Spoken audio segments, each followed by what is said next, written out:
امام دستور جهاد داد، باید جهاد کنیم، ما جهادگریم. روح الله خمینی پدر معنوی ما سربازان امام زمان در ایرانه و بنده به شخصه تحت تاثیر زندگی نامه و وصایای ایشان قرار گرفتم که مورد مطالعه و پژوهش قرار دادم. به قول علما که امام کسی نبود که دنیا فریبش بده، بلکه او دنیا را فریب داد. جنگ بزرگی در آینده در پیش هست و آن جنگ فیزیکی نیست، جنگ موشک ها نیست، جنگ خمپاره ها و گلوله ها نیست، جنگ افکار شماست. هوش مصنوعی بر افکار شما تاثیر میذاره، چیزی که از شما قرار است گرفته شود.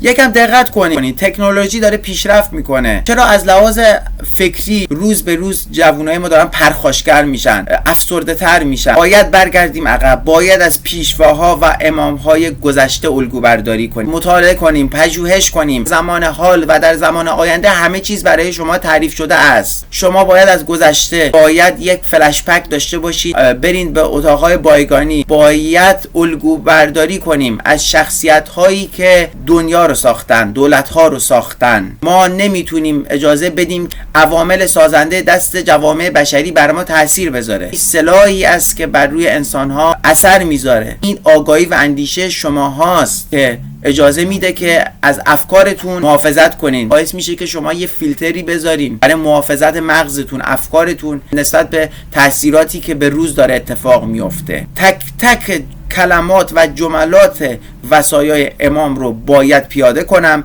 و وظیفه شرعی و شخصی بنده هست و وظیفه منه که جوانان رو هدایت کنم. کمک امام خامنه‌ای که این فرمان جهاد تبیین رو دادن و دست ما رو باز گذاشتن که ما بتونیم با مطالعه و پژوهش آرمان‌های امام خمینی را پیاده سازی کنیم، اجرا کنیم، به کمک دولت مردان، به کمک سیاستمداران، به کمک همه.